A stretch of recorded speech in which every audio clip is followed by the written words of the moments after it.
fan favorite Alibaba stock has just recently announced their earnings. Before I even had time to sit down and to go through the report, I've already received tons of messages and DMs telling me that, hey Chiking, have you looked at the most recent earnings? It was so bad, it was trash, it was a complete abomination.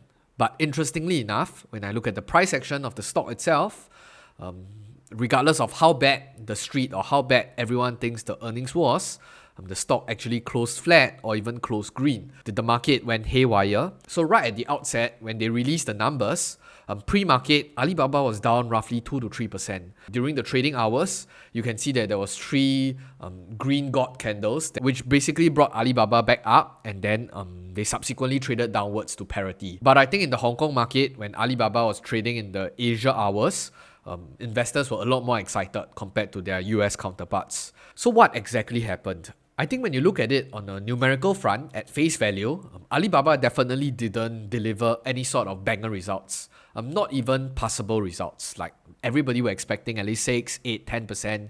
They missed revenue, they missed bottom line, they basically missed everything.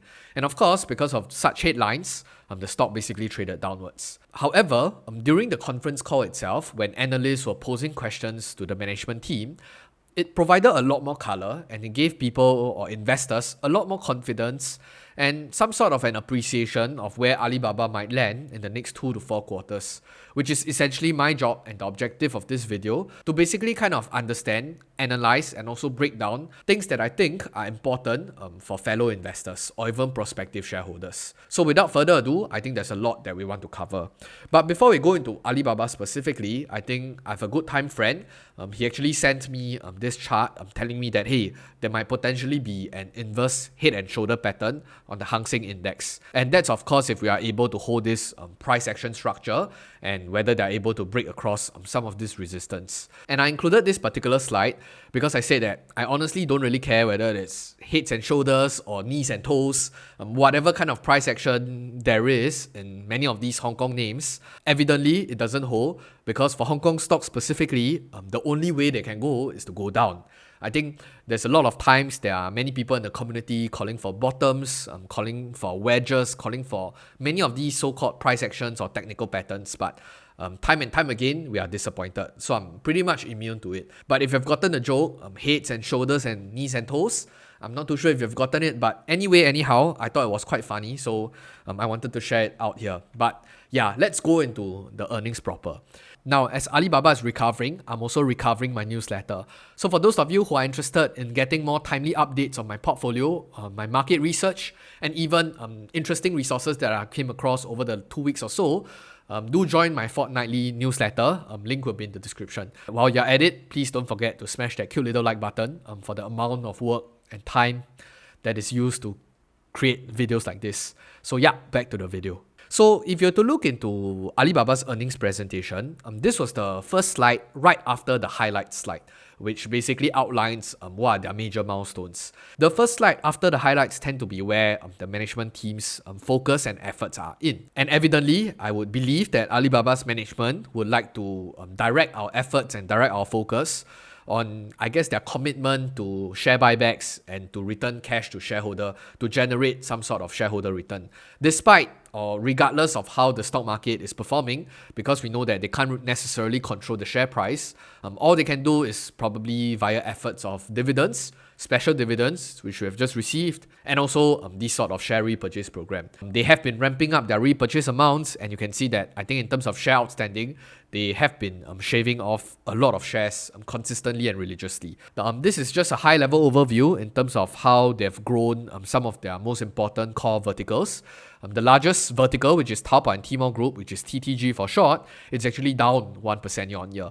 And this is probably the concerning part for many investors, because they look at it as, Alibaba as a group, only Taobao and Tmall is bringing in the dough. They are delivering the bottom line cash flow and profits. The rest of them, they're probably all loss-making. Over the past few quarters, we do understand that there is heavy competition coming in. They're not monetizing effectively. And if this is the case moving forward, meaning their core business arm is going to continue posing a negative year-on-year growth rate, then this is definitely a very worrying issue. Now, is this a cause for concern? Is consumers switching out to other competitors? Is their mood deteriorating? Is Is it a macro thing? I think we'll expound a lot more in the later part of this presentation. But to keep this discussion tighter, I'm just going to focus on the three main business verticals of Alibaba today: Taobao and Tmall, Cloud, and the International Group. I think for the rest, which is Cainiao, the local services, digital media and entertainment, although they are posing decent growth rates of at 16 and 12%, I think they are not as instrumental. Not saying that they're not important, because we know that the delivery platform, which is Cainiao, it forms a very important element to the entire e-commerce platform, but I think there's not much disclosure and there's not much discussion. That's why I wanted to keep this discussion to just these three main verticals. So let's talk about Taobao and Tmall Group. So I think long story short, it can be kind of summarized into these two bullet points. So the headline of a negative 1% year-on-year revenue growth rate basically sucks balls. So there's a lot of questions and there's very little answers when you just look at it from a numbers perspective. So the question intuitively for many investors is why, what, how? Is it because of competition, the macroeconomic environment in China, the moat? What is it? You can see that they are further broken down into three sub-segments. I think China commerce wholesale is not necessarily very important because it doesn't contribute a large part of the percentage. But I think these two, customer management revenue and also direct sales. So actually customer management is the higher margin business. It's basically the advertising revenue of some sort. The way they recognize their revenue is not necessarily from the gross price of the product that they move, in this case the GMV, which is the gross merchandise value, but more so the higher margin kind of revenue that they take from the take rate, from the advertising, from the platform fees that they charge. So that's why they call it customer management. And this particular segment, it's up 1% year on year, but it's direct sales that was down 9% year on year, which brought down the overall revenue growth rate by negative 1%. And this increase of 1% year on year was primarily due to a high single digit year on year increase in online GMV. So I think it's safe to say that Alibaba as an e-commerce platform, they are still moving a lot of products, and that's also based on the high base effect. And in fact, if you were to just do a quick search, I believe that both Taobao and Tmall together combined, they are moving twice the amount of GMV compared to Amazon, which is the largest e-commerce retailer out there.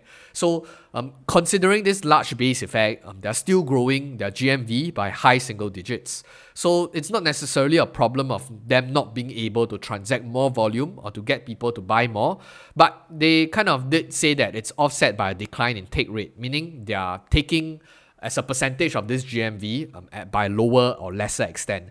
And the reason or the excuse you can put it is that the new models of their e-commerce platform of different varying business arms, they have a lower monetization rates because they are new. So of course, I think intuitively you can understand it in terms of, it's a new introduction of different business strategies and ideas, and they need some time to basically optimize and to understand how they can profit more from these different take rates and these different models. And that's generally the gist of why CMR is only up 1% year on year, despite moving a lot more products, and the growth is in the high single digits.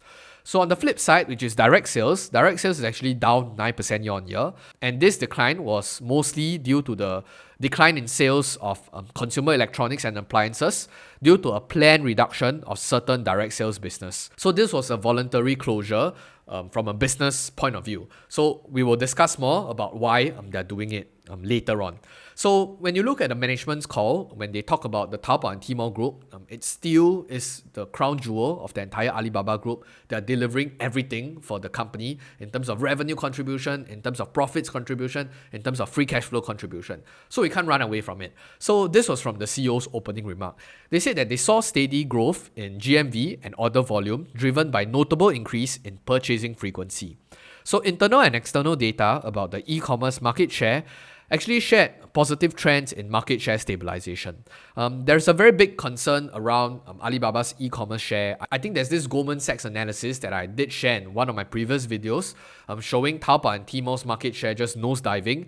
I think from the highs of 50-60% to now a measly 40%.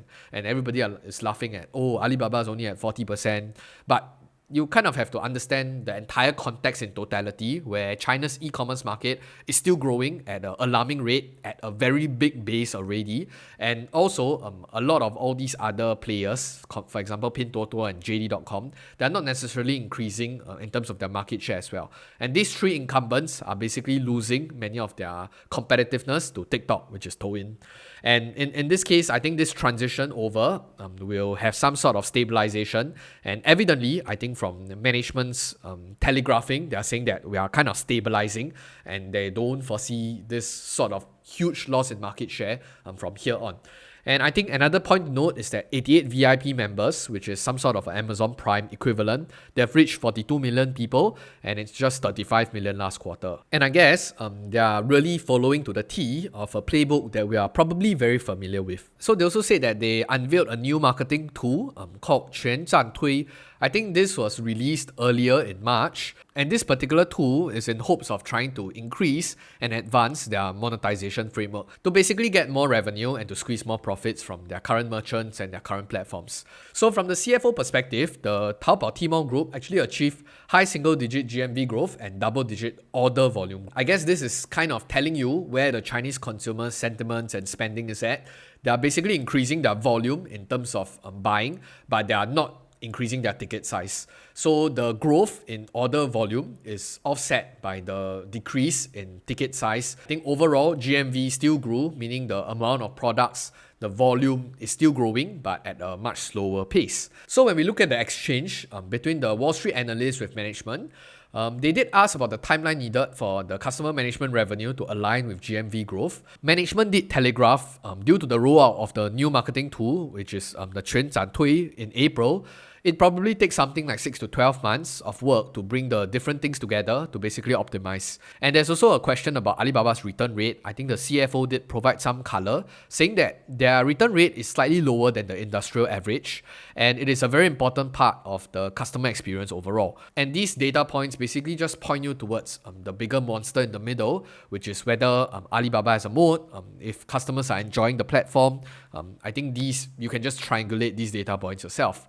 So in terms of the dropping of take rate, to basically explain the difference in GMV and the customer management revenue growth, the gap between the GMV, online general and admin expenses, and CMR actually reflect the drop in take rate. So some of the new models with a very high growth in GMV currently still have relatively low monetization, which will be ramped up in the next few quarters. And they also did say that this reduction in GMV was because of the new introduction of a 0.6% take rate, and they're refunding some of this take rate, or they call it technological charges, to SME if their annual GMV is below a certain threshold. Now moving on to the second part of TTG, which is the direct sales component. And in this case, it's a lot more the 1P part of the business, which is first party. Management did say that we believe in some of these business categories, but the first party format is not the most efficient format. So what they basically did was to intentionally try to close down or wind down some of these businesses. And one part of it was that kind of reflected that worry many investors was this drop in free cash flow.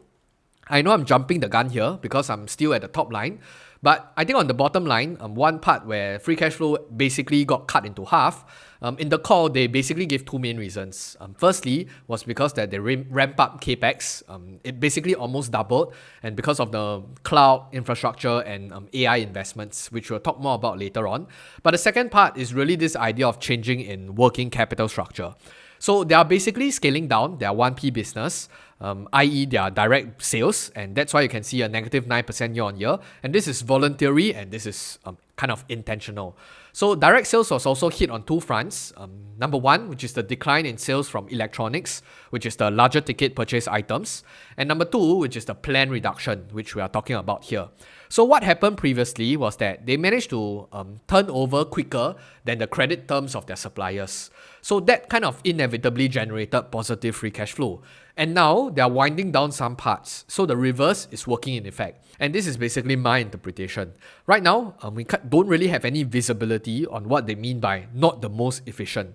But the consideration in this case would be that they are probably winding down parts of the first party, which is low quality revenue, and they have another way, or at least they are devising another way to capture this revenue via other means of the business, which might be higher quality and much more efficient. They maybe don't have to put out a lot more working capital or stuff like that. So that's why they are being intentional with this kind of shift. So I think this negative 9% year-on-year growth was kind of part of a business decision rather than a loss of economic mode. So that kind of squares away some of these doubts in terms of the Taobao and Tmall group, why they were negative 1% year-on-year growth. Now, moving on to the second line item, which is cloud. AliCloud actually grew a 6% year-on-year growth rate. And some of you might ask, oh, is that good? Is that bad? And I would have to pull out my handy Excel again. So I think I do apologize that it might look overwhelming and it might look very weird because Alibaba has that very bad habit of trying to regroup and to lump different things together in different quarters. And this is the first quarter that we have a year-on-year cleaner comparison because of this new 1 plus 6 plus N strategy. But I think in terms of cloud growth rate, you can see of this AT column and this BE column. So AT column, which is the trailing 4 quarters before this Q1, you can see that cloud was growing at a very weak and pathetic rate of between 2 to 4%. And right now we are seeing some sort of a reacceleration in the 6% area. So I think this is something that is probably quite exciting for some investors, and we will look into the details. So specifically for AliCloud, the headline of 6% growth rate, it was not here, not there, nothing much to get a lot of investors excited, especially for those that are invested in the hyperscalers of the US tech counterparts like AWS, Microsoft Azure, or even Google Cloud. But I think 6% comparatively, relative to the last 4 quarters, it was definitely a step up. Based on the disclosure, there was also double-digit public cloud growth and also triple digits year-on-year growth rates on AI-related product revenue. So we are kind of just hinting at something and we are getting into the meat here. So they did also talk about their Paris 2024 Olympics involvement. 2/3 of the national broadcasters used live signals from AliCloud. I think all these are fine and dandy. You can parade around your achievements. But I think as investors, we are more interested in numbers. We are convinced by logic. And if you can't show the growth rates, all bets are off. You can say that you are even involved with the US elections for all I care, but that's besides the point. So I think here's the juice when we go into the management discussion with analysts. And this kind of caused the reversal in share price. And if you remember, as I alluded at the start of the video, when the numbers were released, investors were selling down. Everything was a miss, numbers were looking bad. But it was after the conference call when some of these discussions were brought to light, that was when you see that strong reversal. And this strength was actually carried into the Hong Kong market. So this question was actually posed by one of the analysts to the management team. So given the current kind of macro positions and softened enterprise demand into the second half, generally speaking about the weakening business sentiments in China today, can you comment on the strong demand or positive momentum for cloud? Because we are looking at some sort of a reacceleration. And I think long story short, this was the management's answer. And if I can paraphrase, it's basically F you and your macro predictions. Of course, the management team didn't say that, but this was his official politically correct answer. So I think your question had to do with how macroeconomic conditions are resulting in softening enterprise demand. But that's not what we are seeing. So what we see, certainly among our own cloud customers, is that their AI budgets for this year are higher, significantly higher than what they were last year. So I think this kind of give you some sort of a hint and confidence of the management team in terms of their cloud growth. And looking forward, what can they telegraph? And moving on to the second question, they are basically asking the management team, what is a good run rate for your CapEx cycle because of the huge increase or bump up in capital expenditure? And what is the ROI associated with the AI and what you can expect from these investments? And the short answer from the management team was that, don't worry, my brother. So that's my own personal understanding. Please don't hold the management team accountable. I'm just trying to inject some humor here. But yeah, that's basically my summary of their long-ass discussions. So this is the management team's official answer, and I quote. So I think the reason is because we see clearly very strong demand and backlog. So we expect to continue to be investing in AI capex at that kind of pace. A lot of unmet demand from many clients, and what we see when we are making this kind of capex investments is that as soon as we get a server up, a server is instantly running at full capacity. So I think it's really because of many of these nuggets being dropped during the management call with the analysts that, hey, investors are once again getting excited. They're looking forward for some sort of a catalyst. And I think Ali Cloud as a position in the entire Alibaba group is something that will probably get a lot of investors excited because it's not a new or innovative concept like Meta's AR or VR glasses. It was a tried and proven concept in the US counterpart. You can see monstrous growth rates for AWS, for Azure, and I think in China or in many parts of this underdeveloped region, there might be very strong growth runway ahead for Alibaba to be able to take market share from this other side of the globe. Because Alibaba as a market share, even though it pales in comparison to the three hyperscalers, that said, I think it's still the market leader in the rest of the world. I mean, if you don't count the AWS or Microsoft Azure's participation in the other parts of the globe. So that's why I think a lot of people are trying to guess, trying to put in their bets, saying that whether Ali Cloud is able to model after or return back to that 20-30% growth rate clip compared to this low single digit nonsense. And the management has basically dropped this bomb on investors. And I quote, "We are confident that Ali Cloud's overall revenue will return to double-digit growth in second half, which is Q4 of 2024 and Q1 of 2025 of the fiscal year, with gradual acceleration thereafter." And I guess this is all investors need to basically pump up the share price and be excited again. Now, the last part, which is the International Digital Commerce Group, which is AIDC.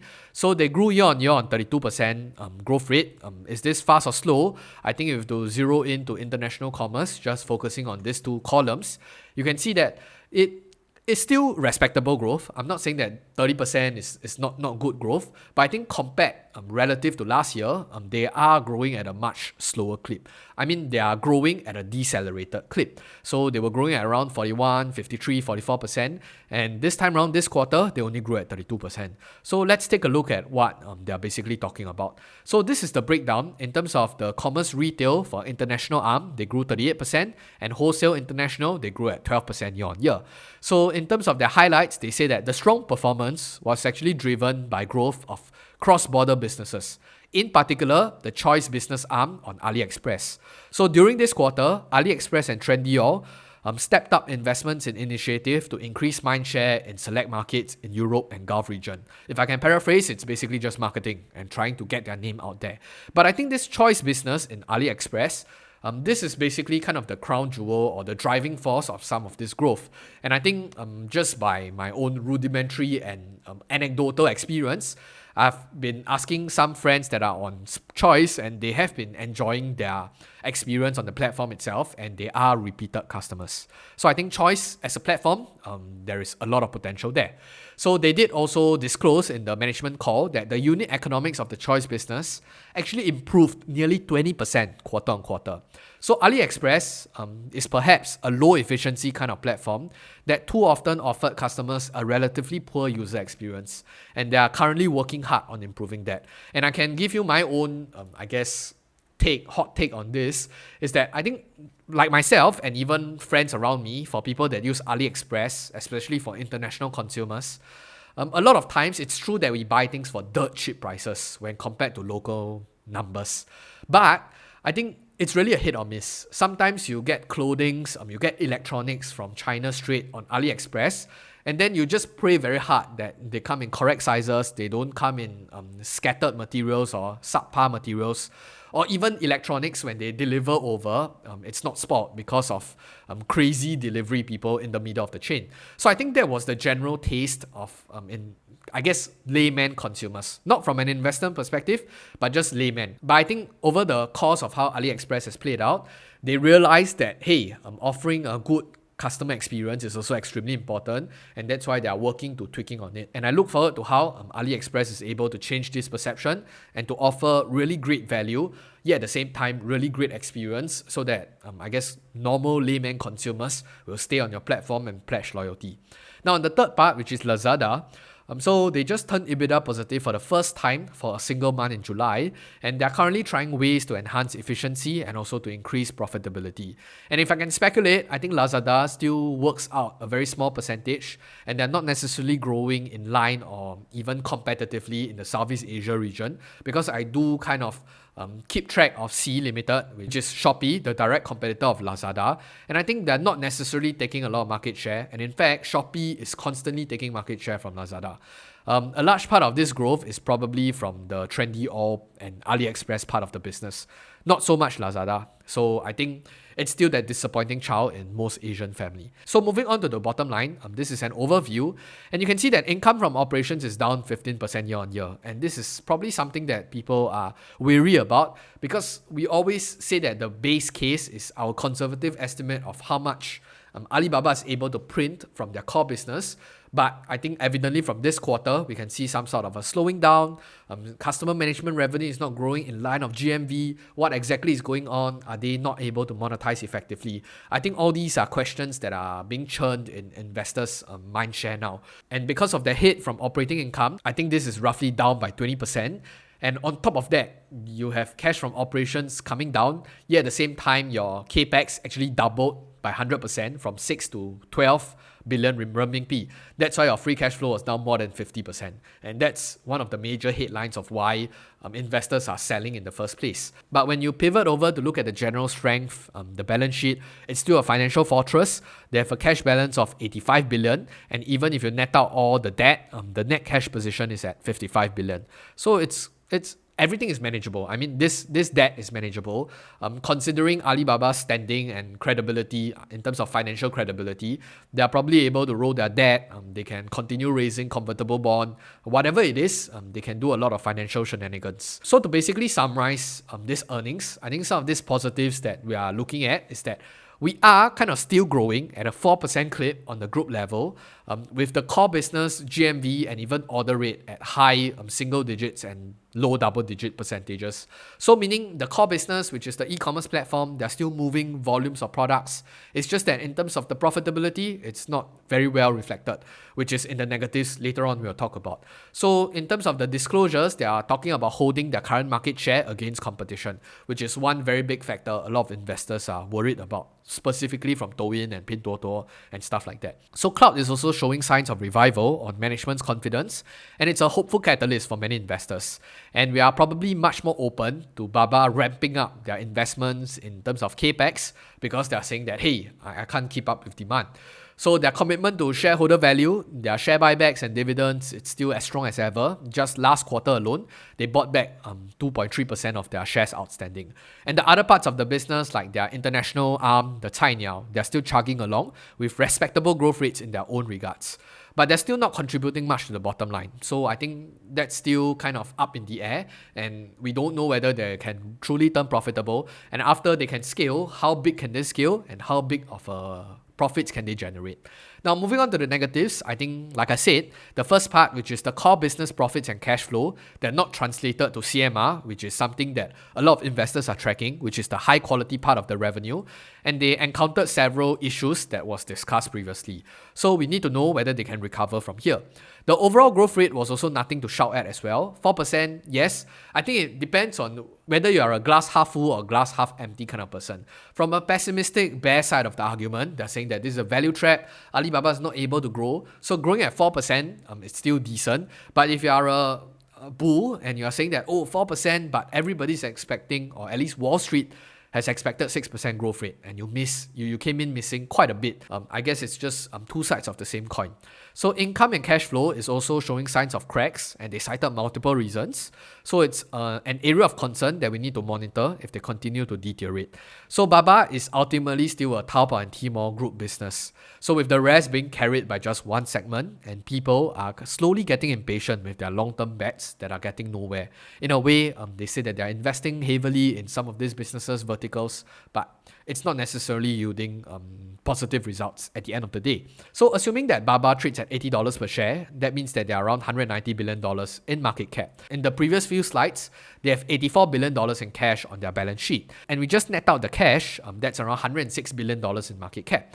So yes, some people might push back and say that you might use enterprise value for your calculations, which is to take into account the debt, which is only minusing off or deducting off the net cash position. But that's not my main point, because like I said, debt is just part of financial engineering. It's part of capital structure, and they're able to just roll over the debt for very low interest, or even just issue convertible bonds or whatever kind of instruments there are. So I think it's not something substantial for now, and I think moving forward, it's not going to be something substantial as well. So I just wanted to just do a thought experiment here. So they've roughly delivered $20 to $30 billion in free cash flow over the last 4 years. So meaning to say, I'm actually paying 4 to 5 times free cash flow for the core business that generates money, which is the Taobao and Tmall group. Because if you take 20 billion divided by 100 divided by 20, that's 5 times. And if you do believe that, this is probably on the conservative end, if you do believe that they're able to do anything above this, even going up, recovery, some sort of a macro recovery, China's consumer starting to spend again, they're able to optimize their take rate and increase their volume, then I think you are really paying closer to 4 times of free cash flow. So cloud, their international arm, Alipay investments that they have in their portfolio, they're all assigned 0 or even negative value. So that just goes to show in terms of, I want to ground you in numbers in what the market is basically trying to explain and trying to dictate or derive the value of Alibaba today. So, and let's not forget that there's a commitment of $26 billion in buyback in the next 11 quarters that comes from their free cash flow. So some investors intuitively are quite confused. They say that why Alibaba posting such horrible results and the stock is still up? I think one thing that we have to appreciate is that what is currently priced into the stock at this valuation. So a lot of people, at least from how I look at it, is bears of Alibaba would say that, oh, cloud is a goner. Nobody is using Ali Cloud. People are using hyperscalers. Their AI capabilities are just nothing to be desired for. Their e-com is a goner. Look at the competition. Look at Pinduoduo. Look at TikTok taking away their lunch. Ant is a goner because of the rug pull from the Chinese government. They are basically going to nationalize it, blah, blah, blah. And of course, at the end of the day, the current free cash flow, are they able to hold it? I think if they are able to hold the $20 to $30 billion for the foreseeable future, I mean, they have already held it for the last 4 years, but let's assume that they can't, then Alibaba will truly be a value trap. But if Alibaba is able to hold their free cash flow, then you are really just paying a 4 times or 5 times free cash flow, meaning to say, if you not take into account the cash position that they have, you are really just getting a 20% free cash flow yield business, which is the Taobao and Tmall group, and everything else for free. And all these are just core options for you. So that's just to get the numbers in place. And also to answer the fact that why after posting such horrible results, the stock can still be up. Let's not forget that I think a lot of people have the preconceived notion that, the street expectations is this, company has to beat expectations, and then people will start getting excited, they can tell a story, there's different catalysts, that's why you see the share price going up. But on the flip side, let's also not forget that when a sentiment around a stock is at rock bottom, and everybody just say that, wow, this stock cannot make it already, you try to price in it being a value trap. And because of their lowered expectations and implied pricing in, just doing it a bit better. And like I said, let's not forget about the macroeconomic environment China is in. Alibaba has faced a tough 2-3 years in terms of competition and also in terms of management screw-ups. There was multiple change of hands and some power infighting. And if they're able to just iron out some of these things and be able to just grow back normally 8 to 10%, they don't even have to be a high growth company, beat some of these expectations, move up their free cash flow by, I think, to a higher end of the expectations, then they can easily also increase in share price, just purely because of the amount of bad news or pessimism that's being priced into the stock today. So that's just generally it. I think it's a classic example of expectations versus reality. I think the last part, which is when I shared this very short write-up, I got in the comments was that, I don't trust their capital allocation skill. Why is Alibaba actually holding on to $85 billion in cash? And what are they doing with the cash? And in future, right now, you can say that on paper, you have $85 billion and as shareholders, you earn the right to it. But with a rogue management, if they are unable to deploy the capital effectively and they just blow it all up, then that's where they are basically burning cash. I think one context that we have to appreciate at the back of our mind is that we cannot practice cognitive dissonance.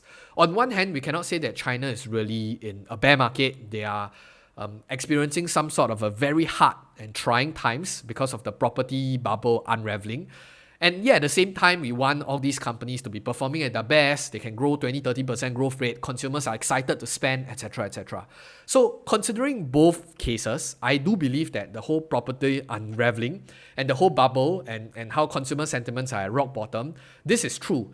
And yeah, at the same time, when Alibaba is operating in this tough environment, they are really fighting a war. And when you want to go into war, you need to be extremely safe. You don't leverage up, you don't take up a lot of debt, you don't invest a lot. And that's ultimately it. If you do believe that China of 2020 is similar to that of the Lehman crisis in 2008 of the US counterpart, you can kind of have a better understanding of on why some of these big tech companies are getting more conservative, they are tightening up their purse strings. And in Chinese, there's this, I guess, idiom called 留着青山在，不怕没柴烧. Essentially, they are trying to live to fight another day. And that's why they are keeping such a huge capital buffer. So I think, of course, we can go into the nitty-gritties of their investment portfolio over the last decade or so, whether they did a good job or not. But that's just to give you a better appreciation of why they're holding so much cash and how this translates into the broader macroeconomic context. Now, last part, which is an old conclusion. This is not a new conclusion. This was from the previous earnings report. We are probably hopeful for a Chinese consumption recovery. There's a cyclical nature of a boom and bust cycle. There are still leaders in e-commerce and cloud, which should pick up in the up cycle. So the leadership and strategy transition has been painful for the past 2 years with many shakeups. But numbers don't lie, but they haven't been producing numbers good enough for investors to bite. So that's why the share price continues staying downward pressured. So with that, do feel free to leave in the comment section down below on how you read this most recent earnings. And I'll see you in the next video, but more importantly, and hopefully, I'll see you on the moon. Goodbye.